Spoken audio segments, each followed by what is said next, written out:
한 2주쯤 전이었던 것 같습니다. 이제 한참 호세아 설교가 계속되던 어느 날인데요.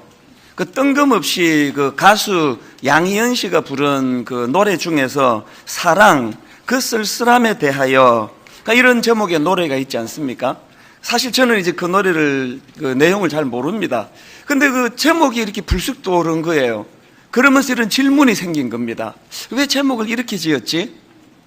왜 제목을 사랑 그 쓸쓸함에 대하여 이렇게 지었을까? 그러면서 그날 오전 내내 그 노래 제목이 계속 이제 머리를 맴도는 겁니다. 그래서 제가 인터넷을 한번 뒤져봤습니다. 이 가사가 어떻게 되는가 보려고 보니까 그 노랫말 초반에 이런 문제 제기가 있는 걸 제가 봤습니다. 도무지 사랑할 수 없는 한 가지, 사람을 사랑하게 되는 일, 참 쓸쓸한 일인 것 같아. 아마 이제 이 남녀 간의 사랑을 이제 그리는 것 같아요. 이제 헤어진 것 같네요. 그 이제 사랑하다가 헤어지는 그 슬픔을 이제 문학적으로 이렇게 표현한 것 같은데, 그 당시로 저는 이 호세아의 사랑에 막 그냥 필이 꽂혀가지고 충만했기 때문에 이 노랫말에 동의가 되지 않는 거예요. 아니, 사람을 사랑하게 되는 일이 어떻게 그 쓸쓸한 일이라고 말할 수가 있는가. 그러면서 그 왜 노래 제목을 이렇게 정하고 또 가사는 왜 이렇게 전개가 되는가, 그러면서 제가 가사를 쭉 보니까요, 금방 답을 찾겠더라고요.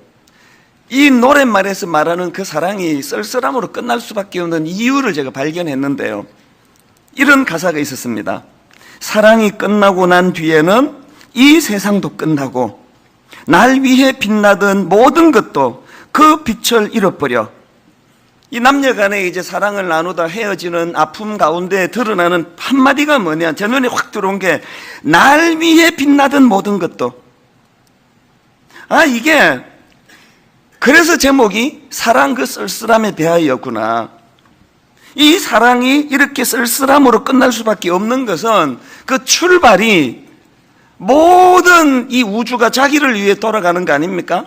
사랑이 끝나고 난 뒤에는 이 세상도 끝나고, 사랑이 끝나고 난 뒤에는 날 위해 빛나던 모든 것들도 그 빛을 잃게 된다고 하는 이 철저한 나 중심의 사랑을 구가했기 때문에 그 결말은 쓸쓸할 수밖에 없다. 제가 그런 생각을 제가 했습니다. 무슨 그 유행가 가사를 가지고 그렇게 심오하게 분석하느냐 싶겠지만요, 참 많은 제가 생각을 하게 됐습니다. 연애할 때 저 남자는 날 행복하게 하기 위해서 태어난 존재예요. 이 여자로 말미암아 이 여자의 존재가 날 기쁘게 해주는 존재. 그래서 그 사랑이 끝나고 나면 이 세상도 끝나는 거예요. 그 사랑이 끝나고 나면 날 위에 빛나던 모든 것들이 다 빛을 잃게 되는 이 철저한 나 중심, 이 축소지향적인 사랑으로는 절대 행복할 수가 없다는 거 아닙니까? 그러고 보면 이 싸움인 것 같아요. 세상은 끊임없이 이런 식의 나 중심의 사랑, 이 남편을 만난 것도 내 행복을 위해서, 이 여자를 만난 것도 내 행복을 위해서, 그건 틀린 게 아니에요. 당연히 그건 맞는 말이지만, 이 여자를 만남으로 내가 행복해지고 그 동시에 나로 말미암아 이 여자도 행복해지는, 이것이 잘 안 일어나는 거 아닙니까? 모든 초점이 나 중심, 나 중심의 사랑을 해라. 이게 이 세상이 우리에게 끊임없이 집요하게 가르쳐주는 가치관이고 메시지라면, 하나님께서 우리에게 요구하시는 사랑은 호세아에게 요구하는 사랑이에요. 용납해라, 용서해라, 네 머리와 상식을 뛰어넘는, 네 머리로 이해가 안 될 때까지 사랑해라. 십자가가 바로 그거 아니냐? 아가페 사랑을 우리에게 강요하시는, 이 두 사이에서 갈등하는 게 그게 신앙생활인 것 같습니다. 예수님께서 이제 공생애를 시작하시려고 성령에 이끌려 40일 이제 하나님 앞에 금식하며 기도하는, 이제 이 공생애가 시작되는 그 찰나에 마귀가 유혹했던 세 가지 유혹도 바로 그 문제더라고요. 자, 마귀의 첫 번째 유혹이 마태복음 4장 3절입니다. 시험하는 자가 예수께 나와서 이르되 내가 만일 하나님의 아들이어든 명하여 이 돌들로 떡덩이가 되게 하라. 여러분이 첫 번째 유혹의 배경을 성경은 이렇게 기록을 하는데 1절, 2절을 보십시오. 그때에 예수께서 성령에게 이끌리어 마귀에게 시험을 받으러 광야로 가사 40일을 밤낮으로 금식하신 후에 줄이신지라. 어떤 배경인지 아시겠죠? 지금 예수님이 줄이고 계시는 그 상황에서 마귀의 시험이 뭡니까? 유혹이라는 거는 뭐 인류 구원이고 뭐고 네 배부터 채워라, 네 배부터. 두 번째 유혹도 마찬가지예요. 5절 6절입니다. 이에 마귀가 예수를 거룩한 성으로 데려다가 성전 꼭대기에 세우고 이르되 내가 만일 하나님의 아들이여든 뛰어내리라. 기록되었으되 그가 너를 위하여 그의 사자들을 명하시리니 그들이 손으로 너를 받들어 발이 돌에 부딪히지 않게 하리로다 하였느니라. 제 눈에 확 뜨여진 게 너를 위하여, 너를 위하여. 뭐 인류 구원이고 뭐고 너부터 살아야지, 너를 위하여. 세 번째 유혹도 똑같은 원리예요. 8절 9절. 마귀가 또 그를 데리고 지극히 높은 산으로 가서 천하 만국과 그 영광을 보여 이르되 만일 내게 엎드려 경배하면 이 모든 것을 누구에게 줍니까? 내게 주리라. 그 지 것도 아니면서. 마귀가 지금 집요하게 공격하는 이 삼중적인 공격의 그 원리는 딱 하나예요. 너를 위하여. 그 사랑, 그 쓸쓸함을 위하여라는 그 노랫말하고 같은 맥락이더라고요. 태양도 날 위해서 돌아가고 있고 우주가 날 위해서 지금 움직이고 있고 그 여자도 그 남자도 내 이 만족을 위해서 존재하기 때문에 그 사랑이 끝나는 순간 절망이 오는 거예요. 모든 게 다 끝났다. 뭐 다 끝나기는 뭐가 다 끝납니까? 여전히 태양은 아름답게 빛을 비추고 있고 온 우주가 수많은 사람들을 위하여 존재하고 있는데 그 끝나기는 왜 끝났다는 겁니까? 지금 하나님의 아들이신 예수 그리스도께서는 이 땅에 오셔서 십자가라는 도대체 이 우리 머리로는 담을 수도 없고 이해가 안 되고 또 용납할 수도 없는 그 지고지순한 사랑을 펼치려고 오셨는데 마귀가 노리고 있는 건 그걸 잊게 만드는 거예요. 그런 엄청난 사랑 말고 그저 네 배 채우고 모든 걸 누리면서 그렇게 잘 먹고 좀 잘 살면 안 되겠니? 이게 오늘 목사인 저에게 마귀가 하는 공격의 핵심인 걸 여러분 아시잖아요. 호세아 선지자 당시에 그 수많은 이스라엘 백성들이 하나님을 저버리고 우상인 바알신을 섬기게 된 핵심적인 이유도 여기서부터 비롯된 거 아닙니까? 구약학자 김필회 교수가 쓴 호세아 주석서에 보면은요, 이스라엘 백성들이 하나님을 버리고 바알신을 쫓았던 이유가 두 가지라고 설명하는데요. 첫째가 뭐냐? 바알 종교는 제의적 의무만 잘 행하면 다른 윤리를 요청하지 않는 종교라는 거예요. 무슨 뜻입니까? 그저 예배 한번 잘 드리고 나면 어떤 부담도 안 주는 종교라는 거예요. 그런가 하면은 두 번째로 바알 종교는 기본적으로 풍요 제의에 속하는 종교라는 거예요. 제사 한번 잘 드리고 나면 인간의 기본적인 욕구, 인간의 기본적인 이 욕구 충족이 뭡니까? 풍요와 번성과 안정, 이걸 가져다 주는 신이 바알신이라는 거예요. 그래서 호세아 2장 5절에도 보니까 그들의 어머니는 음행하였고 그들을 임신했던 자는 부끄러운 일을 행하였나니 이는 그가 이르기를 나는 나를 사랑하는 자들을 따르리니 그들이 내 떡과 내 물과 내 양털과 내 삶과 내 기름과 내 술들을 내게 준다 하였습니다. 이거 뭐 대박 아닙니까? 딸랑 예배 한번 드리고 나면 막 어마어마한 물질적인 이런 풍요가 찾아오는데, 여러분 우리가 지금요 그 간판을 분당 바알교회 이렇게 안 붙여서 그렇지 상당히 많은 오늘 크리스찬들이 이 바알신을 섬기는 사람들과 비스무리한 그런 욕구 가운데 살고 있는 거 여러분 다 아시잖아요. 예배 한번 내가 드려줄 테니까 더 이상 나한테 요구하지 말라고. 왜 자꾸 나한테 강요를 하느냐고. 그리고 내가 지난주 나와서 분명히 내가 시간도 바치고 예배도 드리고 내가 이제 헌금까지 했는데 왜 나한테 되돌아오는 게 없느냐고. 이게 지금 이런 욕구와 욕망을 잠깐 방치했더니 지금 한국 교회가 이렇게 돼버렸습니다. 어떤 종교보다도 탐심, 탐욕, 자기만 아는 저질 종교로 지금 우리가 비아냥거림을 당하게 된 출발이 여기 있는 거 아닙니까? 근데 여러분, 여기서 우리가 한 가지 꼭 기억해야 되는 게 뭐냐면요. 이렇게 철저히 이기적인, 철저히 나 중심에 온 우주가 날 위해서 돌아간다고 하는 이 세계관을 가져가지고 진짜 우리가 행복할 수만 있다면 하나님께 좀 꾸지람을 듣더라도 그냥 눈치 끝 감고 제가 그렇게 가겠는데, 이게 원리가 그런 게 아니에요. 이래 갖고는요, 절대로 우리는 행복할 수 없습니다. 왜 그러냐고요? 심오한 분석 필요 없습니다. 간단해요. 우린 그렇게 지원받은 존재예요. 우리를 하나님의 형상대로 지었다 그랬잖아요. 하나님의 형상, 하나님의 본능, 하나님의 추구하시는 것은 이런 끝간데 없는 이기적인 태도가 아니잖아요. 만약에 하나님의 속성이 끝간데 없는 이기심, 온 우주가 당신 하나만을 위해 돌아가는 그런 존재였다면 오늘 여기 우리가 있겠습니까? 벌써 그냥 지옥의 불쏘시개로 다 쓰이고 있을 거 아닙니까?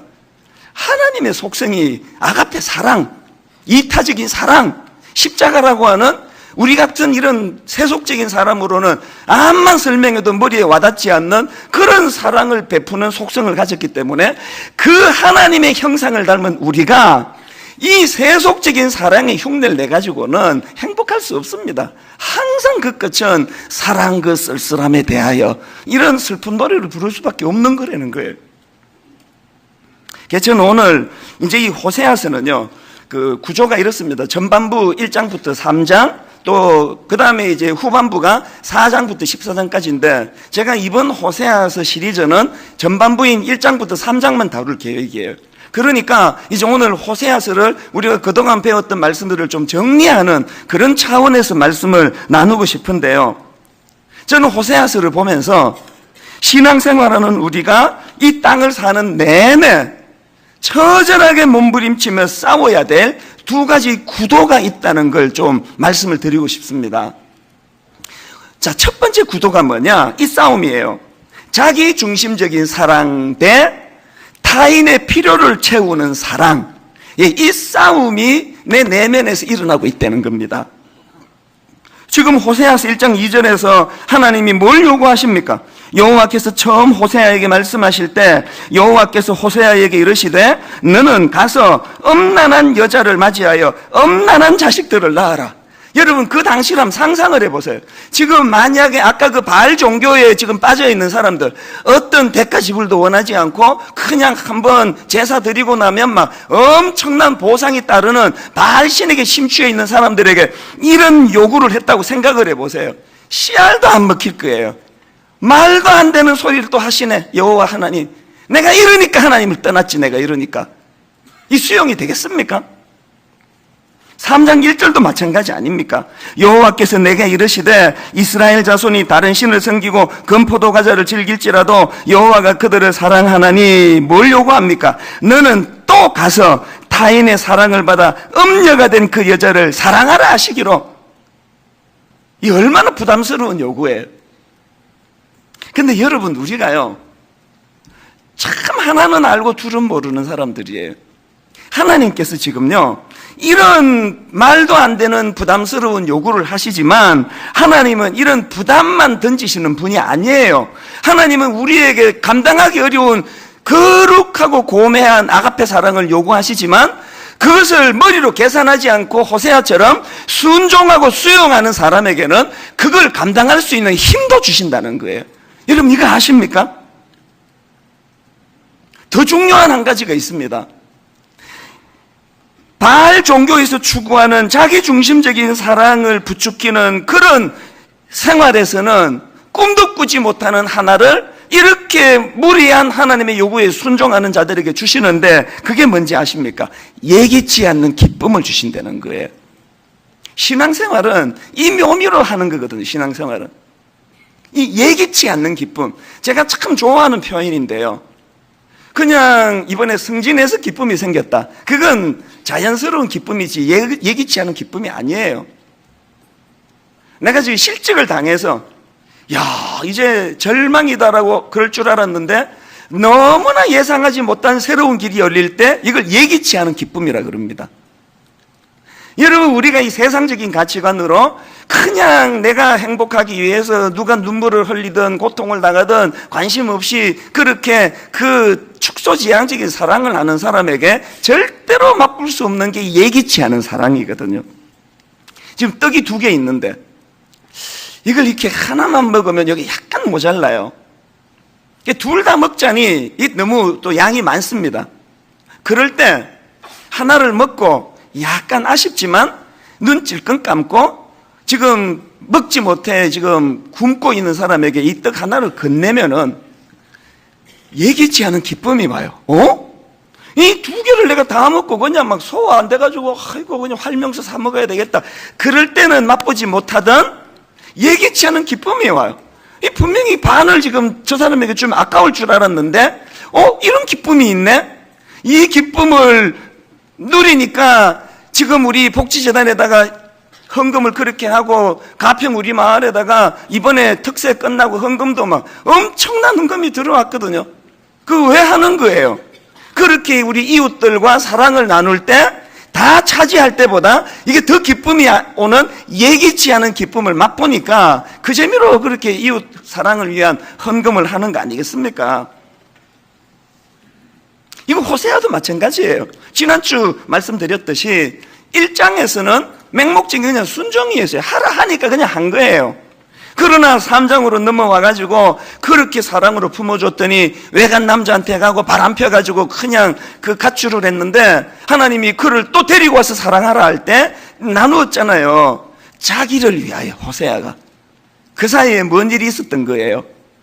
자격 없는 여자를 사랑했을 때 하나님이 주시는 예기치 않은 사랑을 맛봤기 때문 아니겠습니까? 신앙생활은 이거 맛보는 생활이거든요.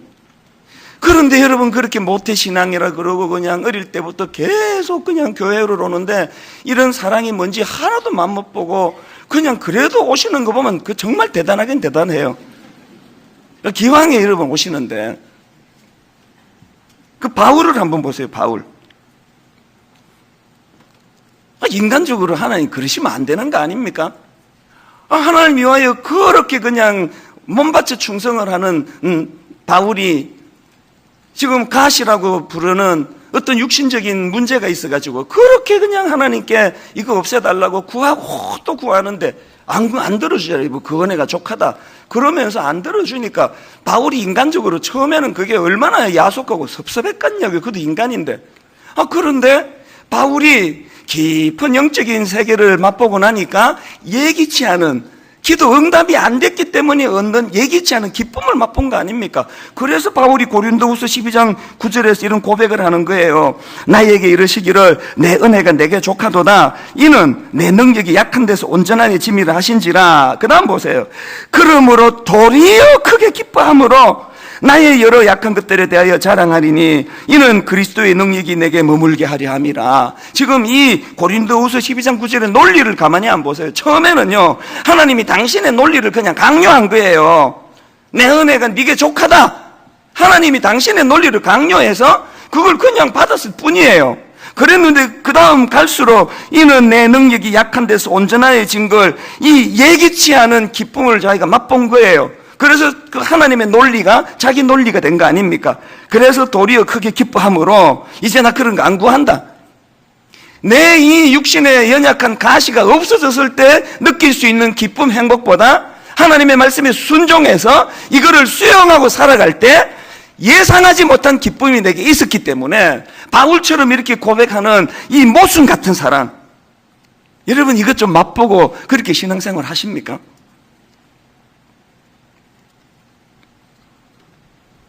다윗도 마찬가지 아닙니까? 세상의 다윗에게 평생의 그 원수같이 자기를 괴롭혔던 사울 왕, 그 존재는요 오늘 우리로 치면은 이게 그냥 자다가도 그 인간 생각하면 잠이 벌떡벌떡 깨지고요, 그 인간 때문에 받은 상처는요 수면제 열알을 먹어도 잠을 이루지 못하게 하는 아픔이에요. 그랬는데 바울이 깊은 영적인 자리로 들어가고 났더니 그가 깨달은 게 뭐예요? 세상에 하나님이 나를 참 사람들에게 이렇게 존경받는 수천 년이 지난 지금까지도 존경하는 그런 놀라운 왕으로 하나님이 쓰시기 위해서 저 사울 왕을 내 인격을 다듬는 조교로 그렇게 불러쓰셨구나. 그랬더니 사울 왕이 자기에게 더 이상 원수 같은 존재가 아닌 거예요. 여러분, 이 깊은 자리로 좀 가셔야 될 거 아닙니까? 저는 내 생애에 가장 힘들었던 때가 20대 미국 처음 가가지고 절망적인 그런 마음도 여리고 또 경험이 없어서 더 크게 이제 제가 현실을 받았겠지만, 내가 지금도 잊혀지지 않는 게요, 직장이 안 구해지는 직장이 지금 오늘 우리 젊은이들처럼. 그리고 또 어떻게 구해서 가면은 한 며칠 만에 쫓겨나는 거예요. 왜? 미국 가서 영어 하나도 준비 안 하고 철없이 한국에서 그냥 맨날 그렇게 놀다가 영어 하나도 못하고 이민 가노니까 직장이라는 게 따순 막노동하는 걸 찾다가 보니까 못 견뎌서 쫓겨나고 그래서 내 잊혀지지 않는 순간이요, 제 통장에 마지막으로 20불까지 떨어. 20불까지. 사르밧 과부의 심정을 나 경험한 사람이에요. 요거 다 먹을 때까지 직장 못 가면 내가 어떻게 되는 거지? 그런 쓰라린 과정을 거칠 때는 진짜 아팠습니다. 하나님 원망 많이 했습니다. 근데 여러분, 50대 중반이 돼서 내 인생 전체를 보니까요, 내 생애에 그때만큼 복된 시간들이 없습니다. 그 아픈 과정을 거쳤기 때문에 적어도 저는요, 그런 사랑을 베풀지는 못하지만 우리 성도들의 실직당하고 경제적인 어려움에 빠질 때 그 아픔이 얼마나 쓰라린가는 저는 알아요. 저는 드림센터에서 청소하시는 아주머니들에게 항상 내가 먼저 인사드리지 않은 적이 없습니다. 왜? 그거 다 제가 하던 일들이거든요. 하나님께서 세상에 그 철딱선이 20대 초반에 이미 분당 우리 교회 담임 목사라는 상상하기 어려운 영광스러운 자리를 예비해 두시고 저로 하여금 고난의 학교에 입학을 시키셨기 때문에 그거를 깨닫는 순간 저의 20대 아팠던 시간들이 다 이게 놀라운 축복으로 바뀌더라고요. 제가 무슨 생각을 가끔씩 하느냐, 그 과정을 안 거치고 목사 됐으면 얼마나 많이 내가 우리 성도들 괴롭혔겠냐고요. 얼마나 여러분에게 상처 주는 목사가 됐겠냐고. 우리가 신앙생활 하는데 발신을 쫓는 그런 얕은, 이렇게 해서 눈에 보이는 거고, 요거 좋은 거, 현금, 현찰, 이야, 이게 막 그냥 복이 굴러 들어오는구나. 이런 것들로는 하나님의 깊은 신령한 복이 뭔지를 알 수가 없는 거예요. 하나님은 우리에게 끊임없이 연단을, 고통을, 아픔을 통해서 우리의 이 뿌리 깊은 자기중심적인 사랑을 치료해 주시기를 원하신다는 거예요. 여러분, 우분투라는 단어를 혹시 들어보셨는지 모르겠는데요, 이 우분투라는 단어는 아프리카 반투족의 언어라고 합니다. 그래서 제가 이 우분투라는 단어를 발견하고 참 의미가 있다 제가 메모해 뒀는데요, 이 우분투가 무슨 뜻인가 하니까 우리가 함께 있기에 내가 있다, 그런 뜻이라는 거예요. 근데 이 우분투라는 이 단어는요, 아프리카 부족에 대해서 연구하고 있던 어느 인류학자 이야기와 연관이 있는 단어라는 거예요. 이게 무슨 말씀인가 하면은요, 이 인류학자가 한 번은 아프리카 어느 부족의 아이들을 모아놓고 이제 게임을 제안했다는 거예요. 자, 이리 와봐. 너희들 저기 저 나무 보이지? 내가 저 나무 밑에 큰 바구니에 막 싱싱한 여러 과일들을 거기다 다 지금 준비를 해놨는데, 이제 여기서 이제 저 나무까지 제일 먼저 달려가는 우리말로 1등 하는 그 아이에게 저 과일 전부를 다 주려고 한다. 알겠지, 그지? 그리고는 이제 자, 준비됐니? 그리고는 이제 준비, 땅! 그랬는데요, 이 인류학자의 예상을 벗어나는 행동을 아이들이 하는 거예요. 그 아이들이 전부 손에 손을 맞잡고는 그러면서 이제 함께 손을 잡고 목표를 향해 달려가더니 그 과일 바구니가 담겨있는 나무 밑에 도착하더니 이것들이 다 퍼질고 앉아가지고 하나 먹어라, 니도 먹고 나도 먹고 같이 먹고 있더래요. 그래서 이 인류학자가 참 그 모습이 독특하잖아요. 그래서 물었습니다. 다시 상기를 시켜줬어요. 얘들아, 내가 방금 너 1등 하면은 이 전부 다 혼자 가질 수 있다 그랬는데 안 아깝니? 그거 왜 손잡고 그렇게 나가가지고 그거 다 차지하는 거를 포기했느냐? 그런 여주를 질문했더니 그 인류학자의 질문에 모든 아이들이 합창하면서 했던 말이 이거예요. 우분투. 액센트는 제가 지어낸 거고요. 이 우분투라고 아이들이 합창을 하는 그 사이에 어떤 애가 부연 설명하듯 이렇게 이야기를 했답니다. 나머지 다른 아이들이 다 슬픈데 어떻게 나만 기분 좋을 수가 있는 거죠? 오늘 대한민국 교육은요, 다른 나머지 애들이야 슬프거나 말거나 니만 생각해라. 이게 지금 대한민국 교육 아닙니까? 너 마음 단단히 먹어야 된다? 약해지면 안 된다? 너 그래갖고 세상 못 산다? 딴 애들이야 울거나 말거나 그건 네 알 바가 아니고 너는 그 바구니 다 차지해가지고 너만 서울대 가면 되는 거야. 그래가지고 한국의 고3 교실에는 라이벌에 노트 훔쳐가는 일이 지금 막 일어나고 있다는 거 아닙니까? 왜? 저놈을 밟아야 내가 저 과일 바구니를 차지하니까. 우리 둘째가 지금 고3인데요. 작년에 이제 대학 한창 입시가 결정이 될 때 지 아는 그 언니가 공부 서영고등학교 전교 1등 하는 애예요. 공부 엄청 잘하는 애가 재수하기로 결정했다고 하는 그 말이 떨어지자마자 우리 둘째가 내뱉은 놀라운 한마디. 라이벌이 하나 늘었네. 내가 보기에 그 성적이 라이벌이 아니거든요.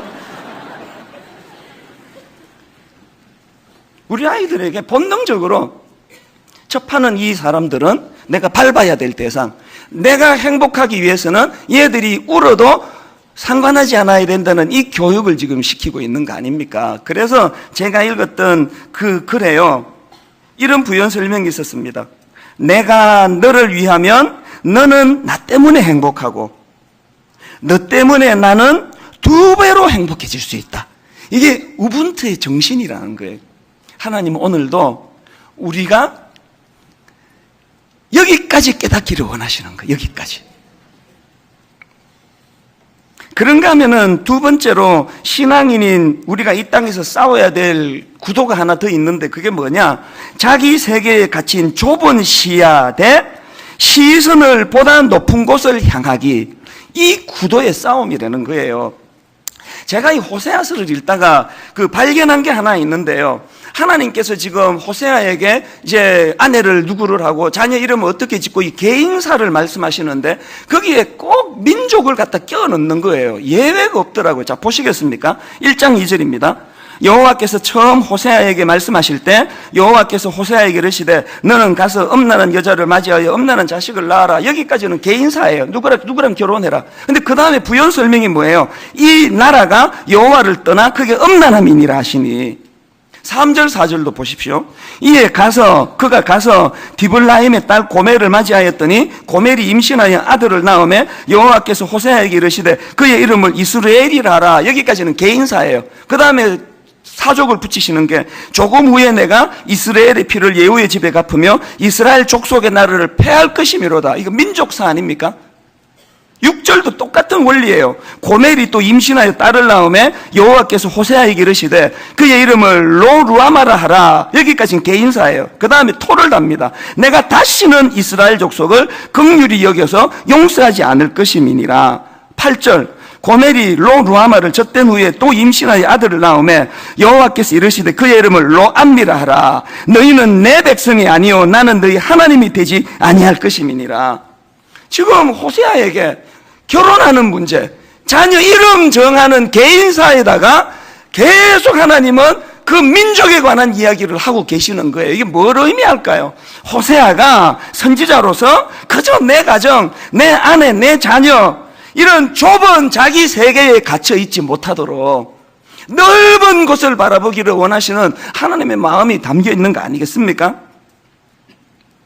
호세의 자녀들도 마찬가지예요. 저는 이런 상상을 해봤는데요. 이제 이 애들이 이제 자라가지고 이제 학교를 다니니까 자꾸 애들이 비웃을 거 아니에요. 로루아마 이렇게 비웃을 거 아닙니까? 로암미 그러니까 이제 어린애가 집에 가가지고 이제 자기 아빠한테 항의할 거 아닙니까? 아빠 도대체 이름을 뭐 이렇게 지었어요. 그랬더니 그 아빠 호세아가 설명하는 게 뭐냐? 그 이름 안에는 우리 민족의 운명에 대한 예언이 담겨 있다. 이런 깊은 뜻이 있다. 그리고 이제 또 상상컨대 어느 시점이 지났을 때 이 은혜를 선포했을 거 아닙니까? 이제 하나님께서 너희 이름을 로루아마 대신에 루아마로 그렇게 부르게 해주셨다. 로암미가 아니라 이제 너는 이제 하나님 앞에서 압니다. 여러분 어릴 때부터 자기 이름을 생각할 때 이 민족의 범죄함으로 망하게 되었다는 그 탄식을 안고 그렇게 자란다 했을 때 여러분 그 아이들의 그 시야가 얼마나 넓어지겠습니까? 오늘 여러분 지금 고3 아이한테 이 민족을 생각하라고 그렇게 교훈하는 부모님 계세요? 그 지금 수능 시험 준비하는데 이 민족이 지금 어렵다. 북핵 문제 지금 봐라. 어떡할래? 왜 공부해야 되는지 알겠지? 이렇게 교육하는 부모는데 눈 씻고 봐도 없습니다. 우리 집을 위시해서. 그냥 좋은 대학 가야 돼. 좋은 대학. 그리고는 좋은 직장 얻어가지고 그렇게 잘 살아야 될 거 아니니 니도. 지금 우리의 구도가 어디에 머물러 있는 겁니까? 여러분 히브리서 12장 24절에 이런 말씀이 있습니다. 새 언약의 중보자이신 예수와 및 아벨의 피보다 더 나은 것을 말하는 뿌린 피니라. 이 좀 약간 난해한 구절 같은데요. 제가 주석을 찾아보니까 이런 설명을 하더라고요. 이런 뜻이랍니다. 들어보십시오. 예수 구원의 피가 아벨의 피보다 낫다고 한 것은 아벨의 피는 단지 자신의 원수를 갚아달라는 호소의 역할을 했으나 예수의 피는 하나님과 인간 사이에 화해와 사죄와 영적 능력을 가져다 주기 때문이다. 이게 제가 너무 도전이 됐습니다. 지금 성경이 아벨의 피라는 거하고 예수님의 피를 대조하고 있는데 어떻게 대조합니까? 아벨의 피는 그저 억울하다고 호소하는 고발의 피라는 거예요. 이 아벨의 피가 정죄하는 피라면 예수 그리스도의 피는 그 절망적인 마음을 뛰어넘어 그 울분을 뛰어넘어 용서와 용납과 사죄의 은총이 담겨있는 큰 의미로서의 피라는 거예요. 오늘 우리가 믿는 하나님은 아벨의 피를 요구하는 하나님 아니에요. 오늘 우리가 믿는 하나님은 예수의 피를 우리에게 보여주시는 거예요. 그리고 제가 그 아벨 가정의 비극을 생각해 보니까 아벨의 형 그 가인이 조금만 더 넓은 시각으로 세상을 봤으면 자기를 통해 하나님이 기뻐하시던 자기 동생을 통해 하나님이 기뻐하시던 넓은 시야로 하나님이 기뻐하시기만 하면 그러면 됐다라는 이 넓은 시야가 없으니까 세상에 자기를 통하지 않은 그것 때문에 동생을 죽이는 인류 최초의 살인자라는 오명을 쓰게 된 거 아니냐고요. 오늘 우리의 시야는 어떻습니까? 분당 우리 교회를 통해서 영광을 받으시든지 옆에 있는 갈보리 교회를 통해서 영광을 받으시든지 어떤 교회를 통해서든 같이 하나님이 영광을 받으실 수 있다면 이 큰 그림을 그리면서 그렇게 신앙생활 하기를 원하시는 거 아닐까요? 저는 오늘 결론을 이렇게 맺기를 원합니다. 우리가 1만 성도 파송 운동이라고 하는 우리 이 수준의 분수에 맞지도 않는 참 그 이상한 운동을 지금 몸부림치는 건 우리 수준에 맞춘 게 아니에요. 이를 악물고 시야를 넓혀서 이 교회를 헛고 약한 대로 보내고 이 교회가 절반으로 아니요 4분의 1로 아니요 그 이하로 줄어드는 일이 일어나므로 하나님이 그래서 영광을 받으신다면 그 좋은 일 아닌가? 이 꿈을 우리가 꾸고 있는 거예요. 요새 우리 목사님이 1만 성도 파송 운동 잘 안 하시는 거 보니까 생각이 바뀌었나 보다. 이렇게 생각하시면 오산인 줄 아려옵니다. 물 밑에서 잘 준비하고 있습니다. 여러분, 우리가 자기 세계라는 이 좁은 시선으로 그냥 이렇게 눈이 아래로만 흐르는 인생이 아니라 하나님이 원하시는 것, 눈을 들어 산을 보라. 예수님의 유언같이 남겨주신 말씀이 사도행전 1장 8절 아닙니까? 오직 성령이 너희에게 임하시면 너희가 권능을 받고 예루살렘과 온 유대와 사마리아와 땅끝까지 이르러 내 증인이 되리라. 이 하나님의 예수님의 말씀 포인트가 뭐예요? 그저 네가 발 담고 태어나는 예루살렘 그렇게 살지 말고 지경을 자꾸 넓히려는 거예요. 자꾸 어디까지? 땅끝까지. 오늘 이 두 가지 구도 안에 살아가는 우리가 거기에 함몰되지 않는, 그래서 자기중심적인 사랑을 강요하는 이 세상에서 타인의 필요를 채우는 사랑으로, 자기 세계에 갇힌 좁은 시야에 갇혀 살길 원하는 이 세상 구도에서 시선을 보다 높은 곳으로 향하는 그런 성숙한 주님의 자녀 되시기를 주님 이름으로 축복합니다. 오늘 설교를 이렇게 요약해 놓은 것 같은 찬양이 하나 있는데요, 155분 찬양입니다. 내게로부터 눈을 들어 주를 보기 시작할 때 주의 일을 보겠네. 이 찬양의 제목이 시선입니다. 시선. 오늘 말씀을 기억하시면서 함께 이 찬양 불러보기 원합니다. 내게로부터 눈을 들어 주를 보기 시작할 때, 내게로부터 눈을 들어 주를 보기 시작할 주의 일을 보겠네. 주의 일을 보겠네. 내 작은 마음 돌이키사 내 작은 마음 돌이키사 하늘의 꿈꾸게 하네. 꿈꾸게 하네. 주님을 볼 때, 주님을 볼 때 여러분 이렇게 선포하십시오. 모든 시선을 주님께 드리고 살아계신 하나님을 느낄 때 내 삶은 주의 역사가 되고 하나님이 일하기 시작하네. 성령이 나를 변화시켜 모든 두려움 사라질 때 주의 일을 보겠네. 황폐한 땅 한가운데서 뭘 깨달아야 됩니까? 주님 마음 알게 되리. 주님을 볼 때 우리의 좁은 시선이 모든 시선을 주님께 드리고 전능하신 하나님을 느낄 때 세상은 주의 나라가 되고 하나님이 일하기 시작하네.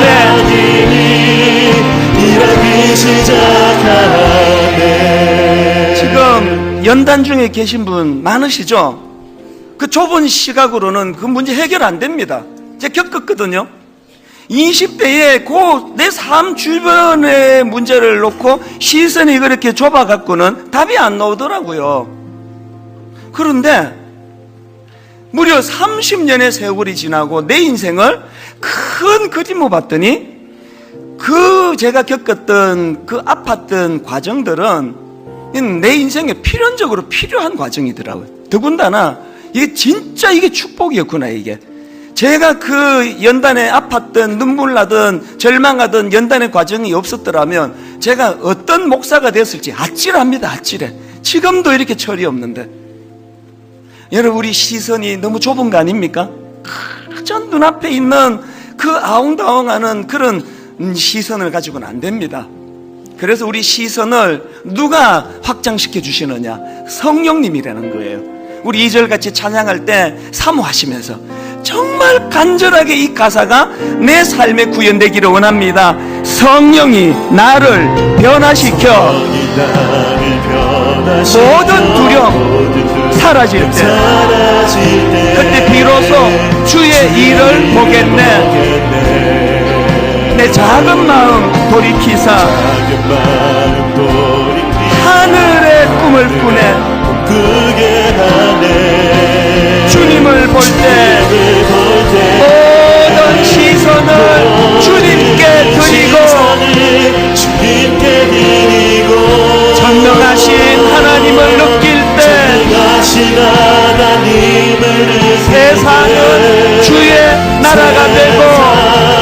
주의 나라가 되고 하나님이 일하기 시작하네. 우리 마음을 다하여 모든 시선을 주님께 드리고 모든 시선을 주님께 드리고 전능하신 하나님을 느낄 때 하나님을 느낄 때 세상은 주의 나라가 되고 주의 나라가 되고 하나님이 일하기 시작하네. 여러분, 이것이 가능하도록 눈을 들어 산을 보라. 눈을 들어 산을 보아라 너의 도움 어디서 오나? 어디서 옵니까? 천지 지으신 너를 만드신 여호와께로다. 하나님은 너를 지키시는 자, 하나님은 너를 지키시는 너의 우편에 그늘 되시니 우편에 영화를 열고 멀리 내다보며 낮의 해와 밤의 달도 너를 해치 못하리. 이렇게 일하시는 하나님을 바라보셔야 합니다. 하나님은 너를 지키시는 자, 하나님은 너를 지키시니 너의 환난을 면케하시니. 여러분, 이거 보이세요? 그가 너를 지키시리라. 너의 출입을 지키시리라. 좁은 우리의 시선에서 벗어나 눈을 들어 산을 보아라. 너의 도움 어디서 오나? 어디서 옵니까? 천지 지으신 너를 만드신 여호와께로다.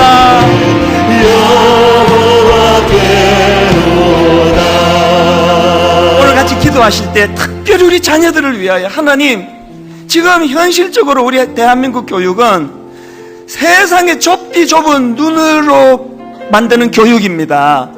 거기에 우리가 어쩔 수 없이 지금 놀아나고 있는데 은혜가 필요합니다. 하나님, 우리 자녀들의 시선이 멀리 땅끝까지 볼 수 있는 시선을 주시고, 하나님, 그저 세상이 나 중심으로 돌아간다고 엄마 아빠도 나 위에서 존재하고 있고, 결혼할 배우자도 나 위에서 존재하고 있고, 모든 중심이 이런 축소지향적인 나 중심에서 하나님, 하나님의 영광을 위하여 우리 주변의 이웃을 섬기게 하여 우분투 같이 기뻐할 수 있도록 이런 꿈을 꾸는 자녀 교육이 되게 하시고, 이것이 가능하도록 먼저 우리를 변화시켜 주시옵소서. 오늘 말씀을 생각하시면서 우리 통성으로 같이 기도하시겠습니다. 살아계신 하나님 아버지, 오늘 주님 말씀 앞에 무릎을 꿇습니다. 아버지, 미처 이 두 구도를 우리가 인식하지 못했습니다. 세상은 우리로 하여금 끊임없이 나 중심으로 온 우주가 나를 중심으로 돌아가는 것인 것처럼 우리를 그렇게 아버지 세뇌하고 있는 이 시대입니다. 하나님, 삶의 여러 가지 문제들 내 자신에 집중되어 있는 싸워 우리 연약함 하나님의 가치관이 우리 안에 자리 잡기를 원합니다. 내 삶에서 인도하신 하나님의 신뢰함으로 아가페 사랑, 내 인생도 소중하지만 더불어 함께 살아가는 것이 중요함을 인식하고 자각하는 하나님의 그 가르침을 저희들이 자각하고 또 행하는 믿음을 허락하여 주시옵소서. 하나님 아버지, 우리의 좁은 시각을 불쌍히 여겨 주시옵소서. 이름 안에도 나라와 민족을 생각하고 하나님 큰 것을 바라볼 수 있도록 주님 인도하여 주시옵소서. 하나님 아버지, 자성자박이라는 그 말이 딱 오늘 우리들의 삶에 결론 지어지는 것이 참 마음이 아픕니다. 어떻게 해서든 행복해져 보려고 누구를 동원하든 누구를 이용하든 그 그저 한번 행복해져 보려고 바둥바둥 살아온 수십 년의 세월인데 왜 이렇게 불안하고 염려는 많고 두려움은 또 이렇게 많은지 오늘 우리에게 가르쳐 주시니 감사합니다. 우리는 지음 받을 때부터 창조 질서 안에 원리 안에 그래갖고는 행복할 수 없다는 걸 깨닫게 해주시니 감사합니다.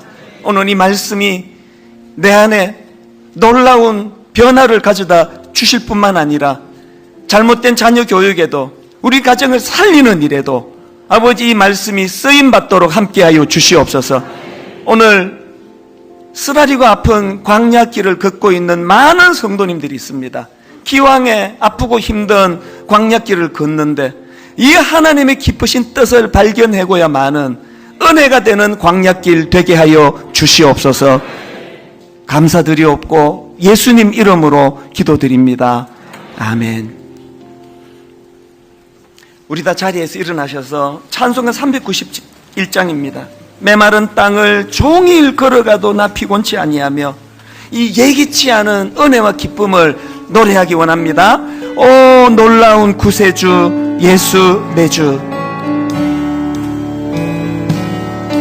오 놀라운 구세주 예수 내 주. 참 능력의 주시로다.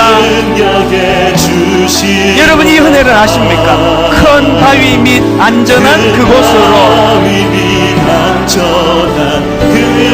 내 영혼을 숨기시네. 메마른 땅을 종일 걸어가도 나 피곤치 아니하며 저 위험한 곳 내가 이를 때면 큰 바위에 숨기시고 주 손으로 덮으시네. 오 놀라운 구세주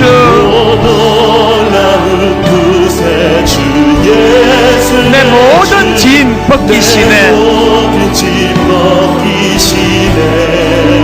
죄악에서 날 끌어올리시며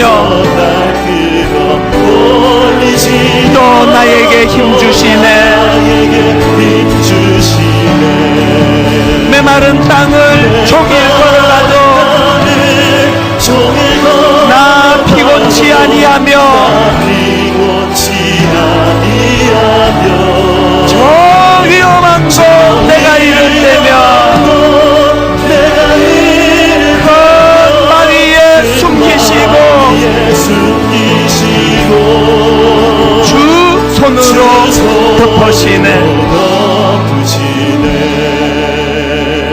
하나님 아버지 이 찬양 가사 그대로 구현되는 은혜로운 한 주간 되도록 인도하여 주시옵소서.